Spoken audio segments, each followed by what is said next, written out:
अगर मैं आपसे पूछूं आपने कब अपना पहला वोट डाला, शायद ही आपको याद होगा।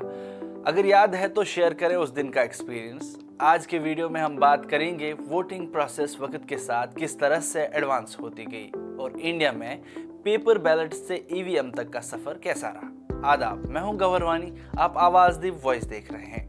इंडिया ने जब अपना चुनावी सफर शुरू किया था तब वोट देने के लिए पेपर बैलेट्स का यूज होता था। लोग अपने पसंद के कैंडिडेट के नाम के आगे मुहर लगाकर वोट देते थे, लेकिन इस तरीके में दिक्कतें कई आई, जैसे कि बैलेट पेपर का मिसयूज, काउंटिंग में देर और कुछ लोग उन्हें छेड़छाड़ कर देते थे।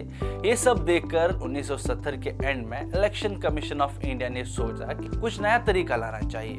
उस समय टी.एन. शेषन जो चीफ इलेक्शन कमीशन थे, उन्होंने बहुत जोर दिया कि चुनावी प्रक्रिया में सुधार हो। तभी पहली बार इलेक्ट्रॉनिक वोटिंग मशीन यानी ईवीएम का आइडिया सामने आया।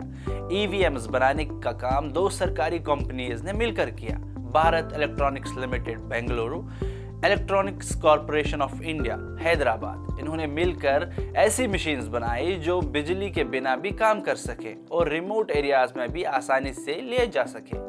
ईवीएम्स का पहला ट्रायल 1982 में केरला के परावूर कॉन्स्टिट्यूएंसी में हुआ था। फिर कई साल तक टेस्टिंग और कानूनी अप्रूवल्स के बाद 2004 के लोकसभा इलेक्शंस में ईवीएम्स को पूरे देश में यूज किया गया।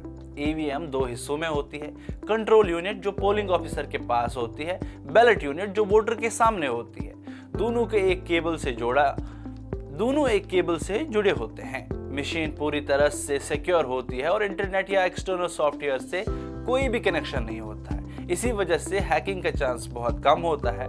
लोगों का भरोसा और बढ़ाने के लिए 2013 में VVPAT voter verified paper audit trial introduce किया गया। इसे जब कोई वोटर बटन दबाता है तो एक छोटी स्लिप निकलती है जिसमें कैंडिडेट का नाम और सिंबल लिखा होता है, जो वोटर को 7 सेकंड के लिए दिखता है। ये स्लिप मशीन के अंदर ही सिक्योर होती है, जो बाद में ऑडिट के लिए यूज होती है। आज के टाइम में ईवीएम्स काफी सिक्योर, टेम्पर प्रूफ और इको फ्रेंडली है। पेपर का यूज कम हुआ, वोट काउंट जल्दी होता है और इलेक्शन रिजल्ट्स भी टाइम पर आते हैं। इस तरीके से इंडिया ने दिखाया है कि एक बड़े और डाइवर्स देश में भी टेक्नोलॉजी का यूज करके ईमानदार और ट्रांसपेरेंट इलेक्शंस कैसे कराए जाते हैं। अगर आपको ये वीडियो अच्छी लगी, इसे अपने दोस्तों तक जरूर पहुंचाएं और इन्फॉर्मेटिव वीडियोस के लिए आवाज द वॉइस को सब्सक्राइब करें।